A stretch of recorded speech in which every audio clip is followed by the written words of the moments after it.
The barn door creaked open, the sound echoing through the thick summer air. Dust swirled across the floor, mingling with the sharp scent of sweat and horses. The heat pressed down hard on the men gathered inside, but all their eyes were locked on the platform at the center. Emma Cross stood there, her hands tightly clasped before her. Her faded dress, once her mother's, hung loose on her small frame. The collar was yellowed, the seams frayed. The bonnet on her head shaded her face, but the bruise on her jaw was still visible. She didn't cry. She didn't flinch. She just stood there, trying to breathe through the stench and the hushed murmurs of the crowd. Final call for the unclaimed bride. The auctioneer's voice cracked through the air, piercing the heavy silence. The men shifted, boots scraping, some grinning while others spat tobacco on the floor. A few just stared, their eyes cold and disinterested. They had already taken several girls that morning. None had screamed loud enough for anyone to care. The auctioneer stepped closer, his rough hands lifting her chin. She flinched but didn't pull away. "Untouched stock," he called out, "starting at 2 silver coins." A moment of silence fell. Then from the back of the barn a voice broke through. "2." Heads turned as a tall man stepped forward, Ethan Blackwell. His long coat was dusted from the road and his hat pulled low, hiding his eyes. He didn't smile. He didn't leer. He didn't look at Emma the way the others did. He simply walked up to the platform, dropped 2 silver coins into the auctioneer's hand and said, "I claim nothing." The barn went still. The auctioneer froze. The crowd murmured, confused. Ethan moved to the edge of the platform, lowered himself to one knee in the dirt and did something no one expected.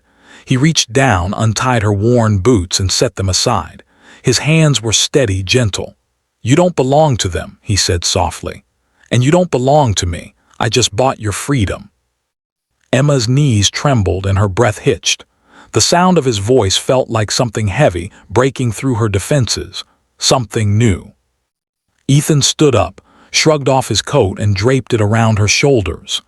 "You're free to leave," he said quietly, then turned his back to the crowd and started toward the exit.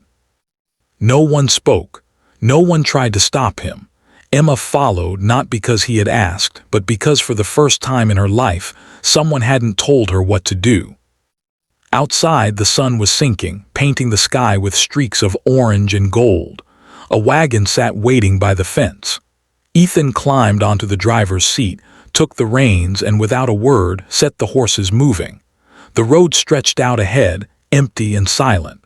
The only sound was the soft clip-clop of the horses' hooves.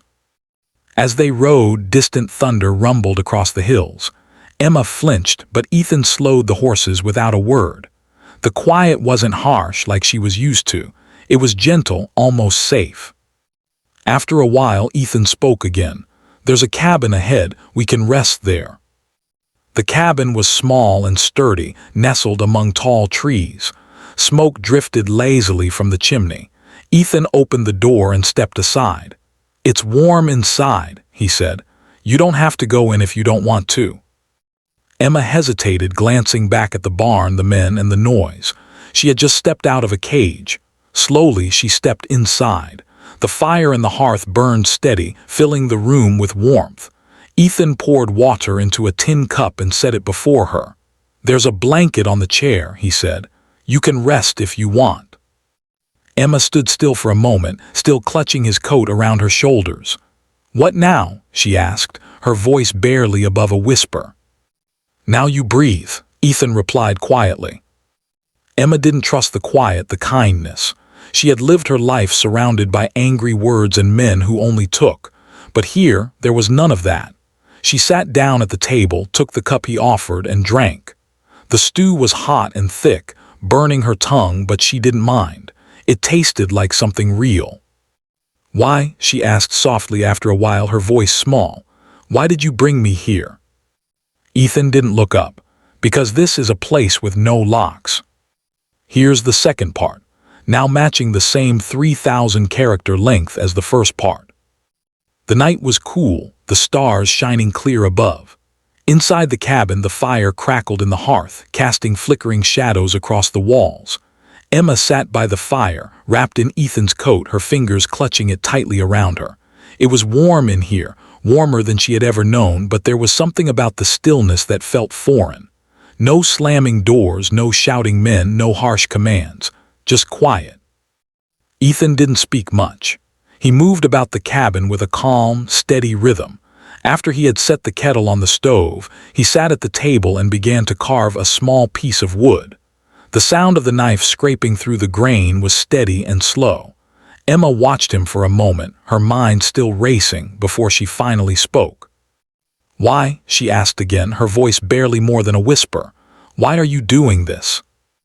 Ethan didn't look up from his work.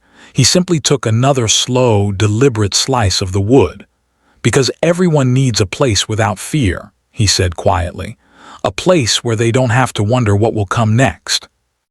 Emma didn't know what to say to that. She had never known such a place.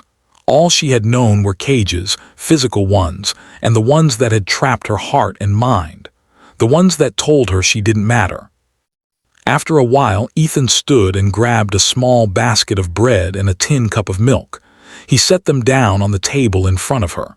"You should eat," he said. "We've got a long road ahead." Emma looked at the food but didn't move. She wasn't hungry, not yet. She was still trying to understand the stillness around her, the quiet in her chest. For so long, all she had known was the noise of cages and men who never stopped taking.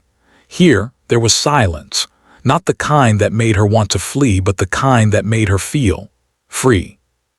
Ethan watched her for a moment, then picked up his knife and returned to carving the wood. His hands moved carefully, almost reverently. It was clear this was a routine for him, a quiet one. Emma finally reached for the bread. She broke off a piece and dipped it in the milk, tasting it slowly.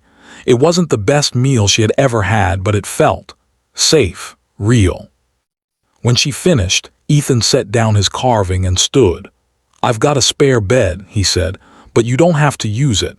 If you're not ready, you can sleep by the fire. I'm not asking you for anything." Emma looked at him, confused. For the first time in her life, someone had given her a choice. He hadn't told her what to do. He hadn't demanded anything of her. He just let her be. "I'll take the bed," she said quietly, her voice unsure. "But I don't want to be touched, not yet."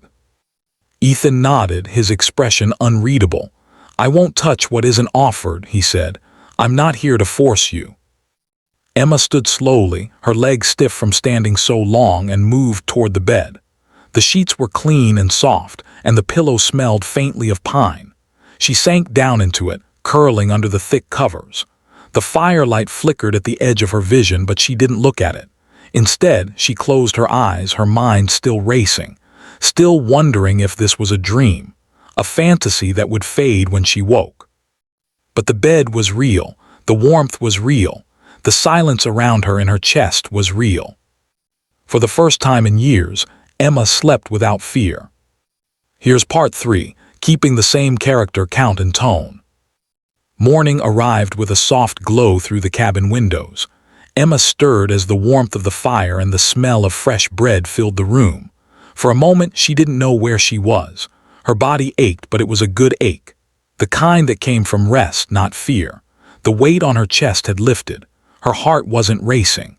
It wasn't the same place, but it felt like something she had never known before, something she could almost trust. Ethan was already up. He stood by the stove, stirring a pot of coffee, his sleeves rolled up to his elbows. The cabin was quiet, save for the soft crackling of the fire and the rhythmic movement of his work. Emma slowly sat up, taking in the sight of him. He didn't look at her, just focused on his tasks. He wasn't rushing. There was no need. "Morning," he said, his voice calm, steady. "Morning," Emma answered, her voice soft. She hadn't realized how small it sounded until she spoke. She didn't have to fight the words. She didn't have to fight anything here. Ethan set a tin cup of coffee in front of her. "Eat," he said gently. "You'll need the strength." Emma took the cup, her hands shaking slightly as she sipped the warm liquid. It was bitter but comforting. For a brief moment, she forgot about the barn, the men, the life she had left behind. Here, there were no demands, no expectations.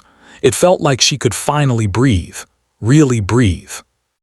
After breakfast, Ethan turned to her. "We need to go into town, get supplies before the ground thaws," he said, looking her over. "You can stay here if you want, or you can come with me." Emma hesitated. She hadn't been anywhere in so long, hadn't done anything without someone telling her what to do. The thought of leaving the safety of the cabin was frightening, but at the same time she felt a strange pull to follow him, to keep moving forward. "I'll go," she said, her voice steady. Ethan gave a small nod and started gathering his things. He didn't push her, didn't make her decide quickly. He simply let her be. As she watched him, Emma realized something. He wasn't looking at her like the others did. He wasn't judging her or expecting anything. For the first time, someone saw her as more than what she had been. They left the cabin together, and the fresh morning air was cool against her skin. The road stretched before them, lined with tall pines and rocky outcrops. The air smelled of pine and earth, the scent of the world waking up. Ethan set the pace, walking ahead with long, steady steps, and Emma fell in beside him, the silence between them comfortable, easy. As they walked, the distant sound of a creek rushing over rocks reached her ears. She had missed the sound of running water, something so simple but grounding. The path wound between trees, and Emma found herself relaxing, her steps lighter than they had been when she first arrived. Ethan glanced at her. "You lived by a river once, didn't you?" he asked, his voice calm, not intrusive. Emma looked up at him in surprise. "How did you know?"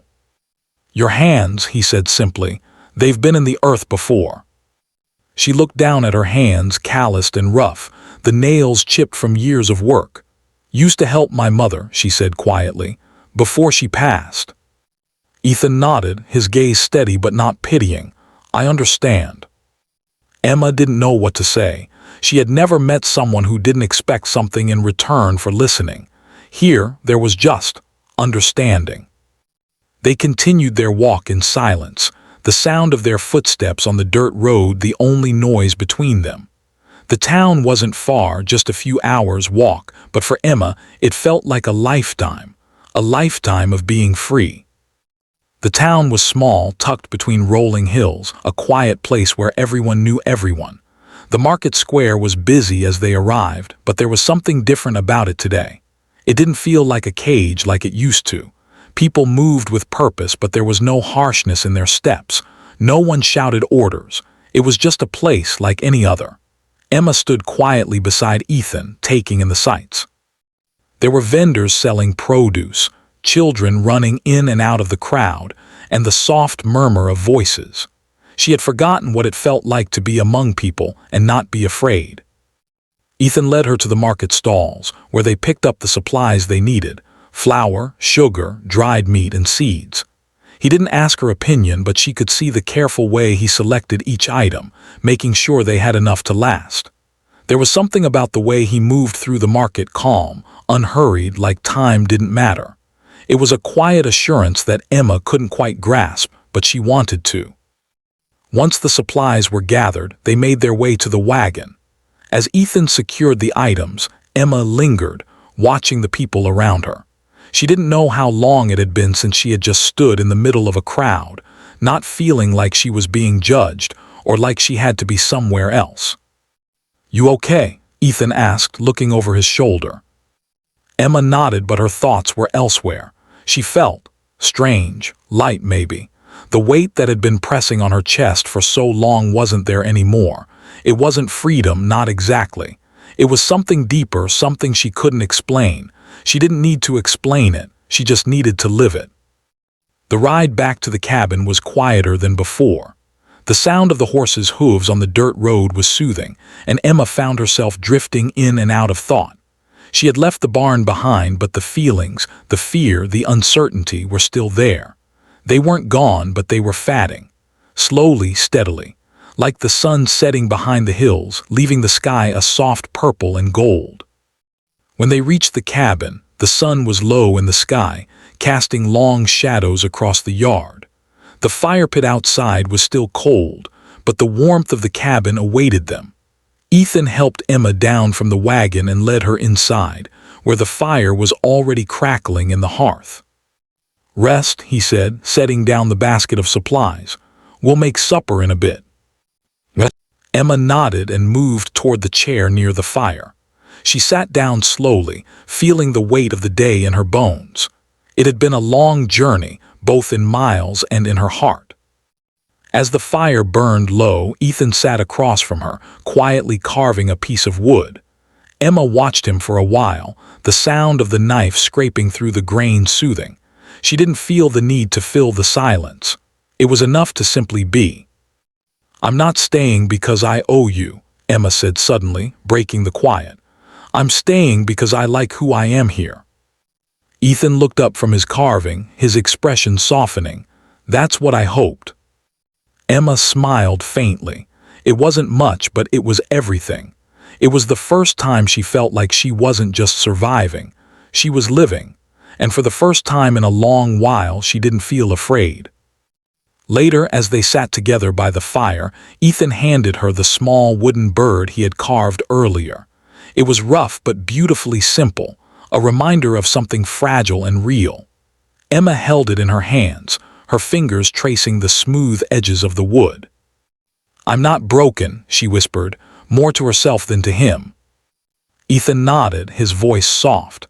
"You were never broken, you were just waiting to be free." The fire crackled, casting a warm glow over them both. Outside, the wind rustled the trees, but Emma didn't flinch. She didn't shrink. She stood tall, the weight of her past slipping away, piece by piece, and for the first time in her life she didn't feel like a prisoner. She was free.